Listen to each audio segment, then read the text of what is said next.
aLive not in the same place that Keen is in.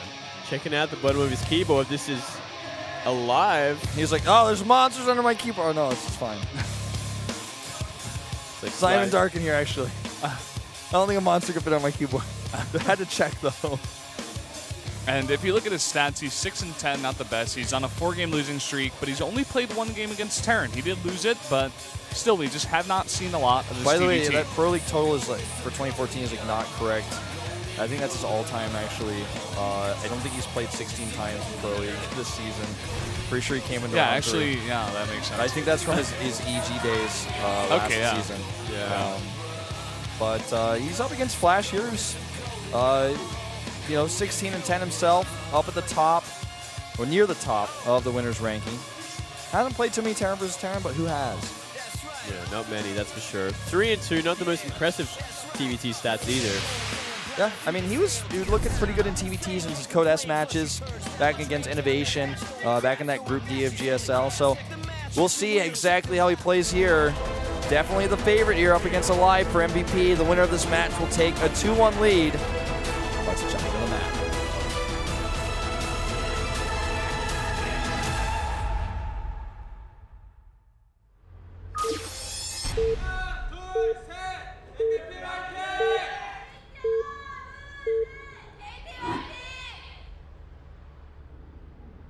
LTA는 SK텔레콤.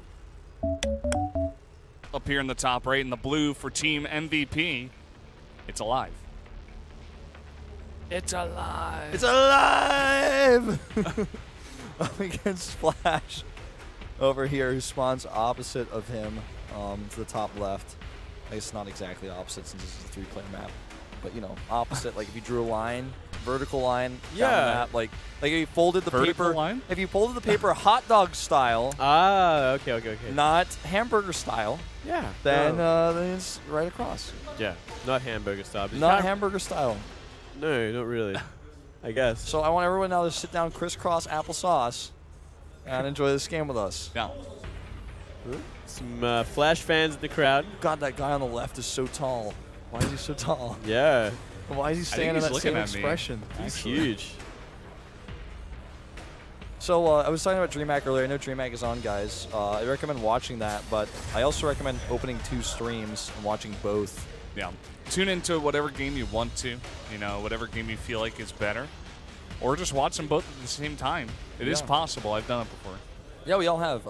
I remember back when there was like MLG Red Stream and MLG Blue Stream. That was like the most watching of 2 games I ever spent my time doing. Like ever as like that was a lot of fun as a fan. I'm like always one monitor's got Red Stream, one monitor's got Blue Stream. Whichever game I liked like slightly more got on the slightly bigger monitor and had the sound playing, etc. Exactly. Yeah, I was very much the same. I used to enjoy that a lot.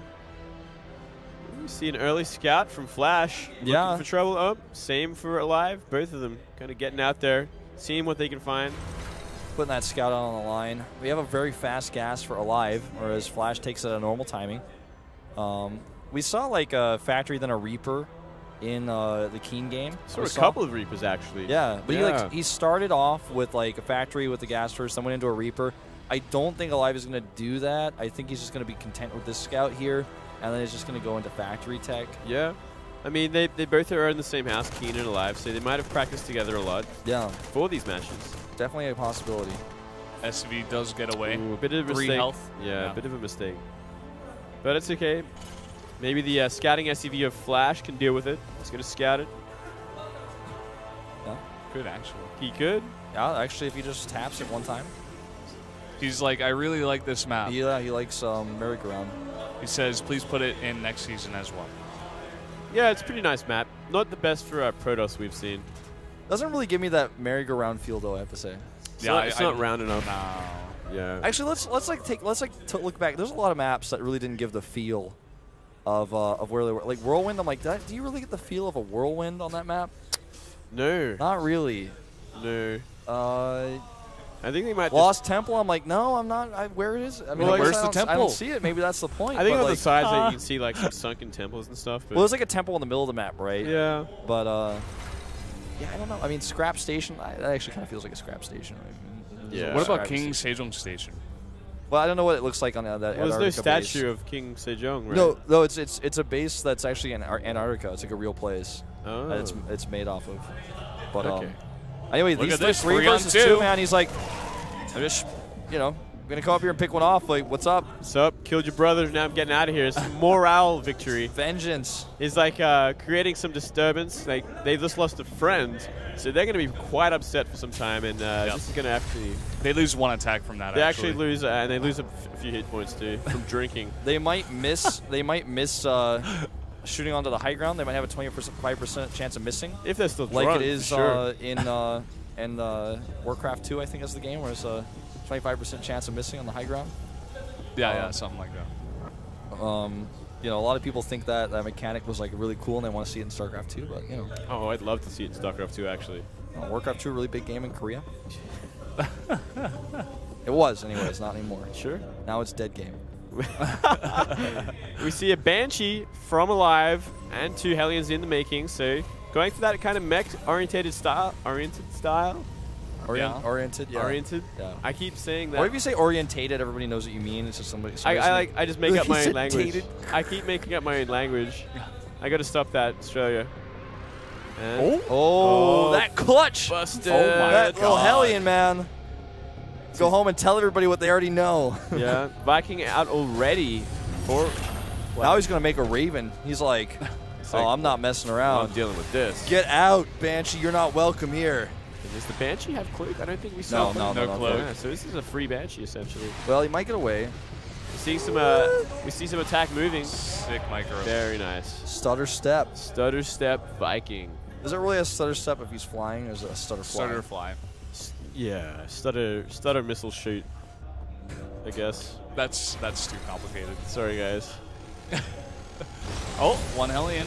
One Hellion. He's fast enough. They just didn't seem interested in chasing him all the way there. Like I was like, it's dead for sure in my mind, and it just got away somehow. That was like a miracle what we just witnessed right there. Miracles happen every day, guys. Yeah, man, Miracle Rogue. Hate that deck. Well, don't we all? Except Hafu, she seems to like it. Supply block here does get relieved. Now going into double Viking, actually. I'm going to take air control very early on. I like this a lot. This is definitely something that we didn't see MKP do in this game. We have actually seen some builds like this, though. I remember notably actually in a Code A qualifier. Can't remember who it was. It might have been Boxer, actually. It was a long time ago. It was a big Hellion Viking attack. Where you actually just reactor out Vikings and attack. Oh, we can see some damage here. Some real damage. Oh, he's actually getting some good shots off here. What? If he goes up now, the bunker won't be up, and he could definitely take this natural. But he's playing so defensively. He doesn't want to go He's got the Viking now. He's being too defensive. He's gonna settle for that, and he's gonna take a soft contain here. Soft contain, taking that 3rd CC, getting up a nice advantage. By the way, speaking of soft contains, do you like soft tacos or hard tacos better? Soft tacos for sure. Oh yeah, for sure. Yep.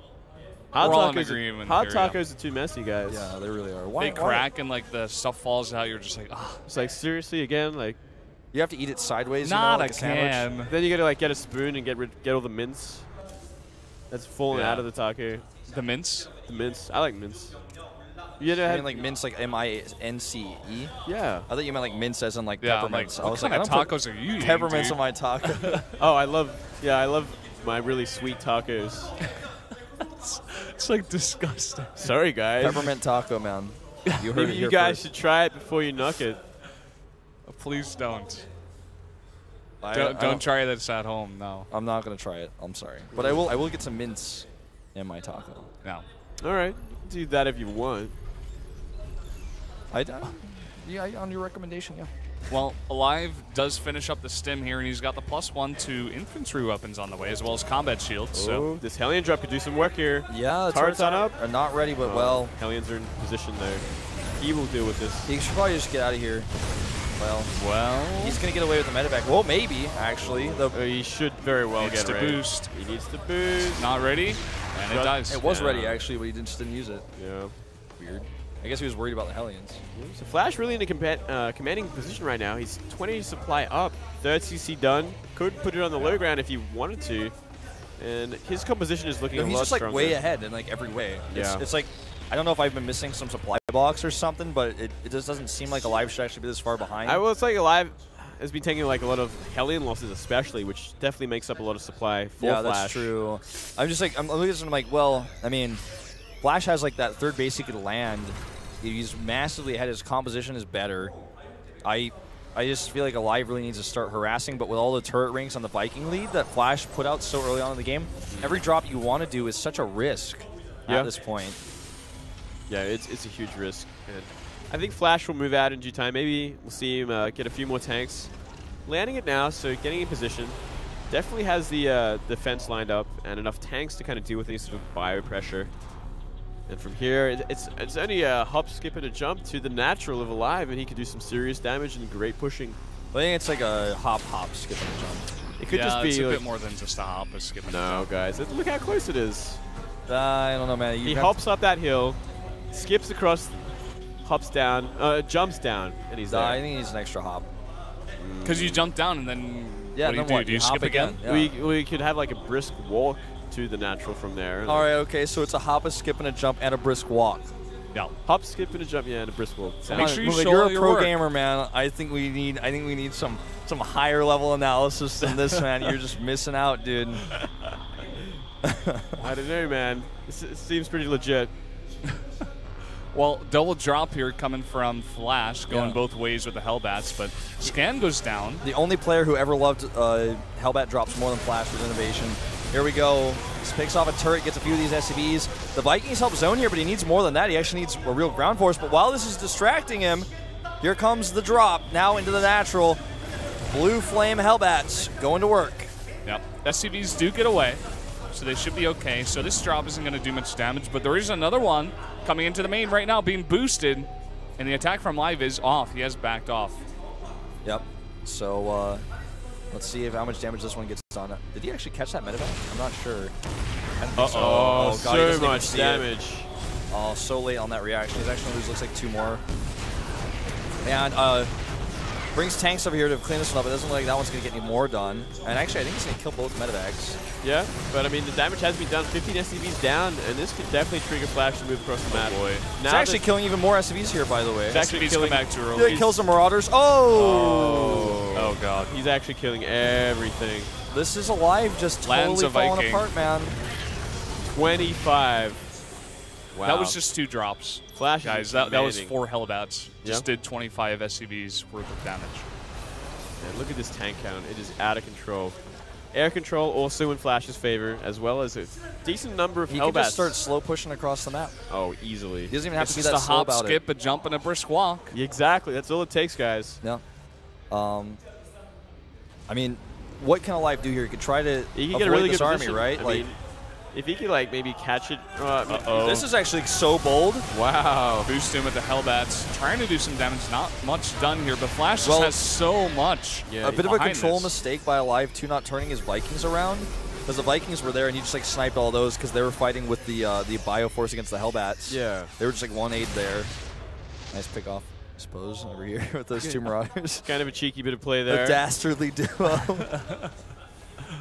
Takes down a turret. Turret demolition team. Mission accomplished. Well, aLive is trying to do what MKP really didn't get to do, which is try to circumvent this army, try to push against that third base. It's looking like with the position here, still not going for it just yet. Only 3 medevacs here. Hard to drop, especially with the giant turret ring and the base of FlaSh. Good scan by FlaSh. Sees absolutely everything where this bio is. Oh. Getting a bit. He's got so many Hellbats in here. This is just going to wreck this mostly Marine army. There's very few Marines left now. Wow. Really nicely played. And really nice kind of like control of the middle here. Now this is starting to look like a bit of a almost like 2010 TVT with these sensor towers and turret pushes across the map, but yeah, I like aLive is still adding in more and more Marauders, more bio. He's slowly adding in more siege tanks as he needs that, but has absolutely no air control though, which is going to be a big problem, especially when it comes to tank sieging. FlaSh and even later on, possibly with battle cruisers and banshees. Yeah, for sure if it gets to that stage, but I'm kind of skeptical it's going to get there at this point. Well, +2 finishes here for the tanks. That FlaSh is actually going to lose 1 tank. there. And actually coming here, the line is not, I don't think, going to be broken. I spoke too soon, though. Looks like I'm wrong. He's got a lot of upgrades on that bio. Loses all his medivacs. Yeah, I mean, is it worth the cost? Well, he gets a few siege tanks over here, too. FlaSh, like, though those Vikings in the air, his ground army isn't as heavy, I guess, on the ground. Yeah, kind of a bit out of position, too. Saw a bunch sieged up, but not all of them. There's still a lot on the high ground here. Kind of just waiting. Here's that Banshee switch, though, plus Cloak. And the Banshees have +2. So they're going to do quick work on the siege tanks of aLive. Catching this base would be so huge if he can get it before it's done. Oh, he gets it. Nice. That's going to force a cancel. Or will he? I mean, I think no matter what, right? Like, yeah. There's a cancel. Units over here just too slow. But aLive is really giving FlaSh a run for his money here, all things considered. This is only a tiny group of tanks over here. He's actually a bit too timid to engage it, though. He doesn't know what's up there. It looks like aLive going to try again for the middle, try and retake it. Only a few tanks here, so he can definitely bulldoze it down if he wants to. Reinforcements coming there. But will they get there in time? I don't think so. Bio taking a lot of hits from those tanks at the watchtower, I have to say. Now they're stimming forward, and we got some more reinforcements. Those Marauders do pick off 2 tanks, but here's the drop on the tanks. Nice on siege timing there. Does not take any losses there. No friendly fire. And the Vikings just watching overhead here. This Marauder group finally picked off over here at the 4th base. And Cloak is done. I think he's got like 6 Banshees that he's just going to fly out here with. There's very few Marines. There's like no Vikings. Well, Marines are being made 6 at a time, so there could be quite a number, but I mean, if he can find the right time to do it, if there's an engagement and he loses a majority of the Marines. I mean, look at this. He's only got like, what, 6 or 8 in this mix here? If he runs into this tank fire, he's got like nothing left. Exactly. He's got none now. So these Banshees are here. Here they come. Now he just has to like fly over and end the game. Yeah, all of the tanks go down. Total air control here for FlaSh. 70 supply lead. And yeah, from here it should just be kind of phased out. Some Marines, they could maybe take out 1 or 2. But I mean, yeah, FlaSh in a great position. Well, that's it. GG. GG. I mean, a very simple game at its core. FlaSh making more cost-efficient trades in the early game, building the better composition, using his air control. aLive was kind of hard-pressed to do anything. He couldn't really make his own Vikings because he was stuck in the composition he had. And then he was kind of like, well, it seemed like he was trying to move out across the middle of the map because he was like, well, FlaSh has like 10 turrets in his base. Like, I can't actually drop him, so I gotta move out slowly. But I don't have the watchtower. He's got so many tanks, and the Banshees were actually like not even necessary, but basically just the end-all be-all there. Like, oh, okay, he has Banshees too. I gotta type out. There's no way I'm coming back. Yeah, there was no real chance. And the army composition, yeah, definitely kind of ineffective, especially in those positions. I mean, it was so easy for FlaSh to just push the natural, get on that high ground and take complete control of the middle, and pretty much containing aLive. And yeah, very, very solid game by FlaSh. Well, Zest with a stress ball in his hand, feeling a bit stressed. Interesting. Well, not going to be as stressed, though, I feel, as his team is one point away from victory. And it's all about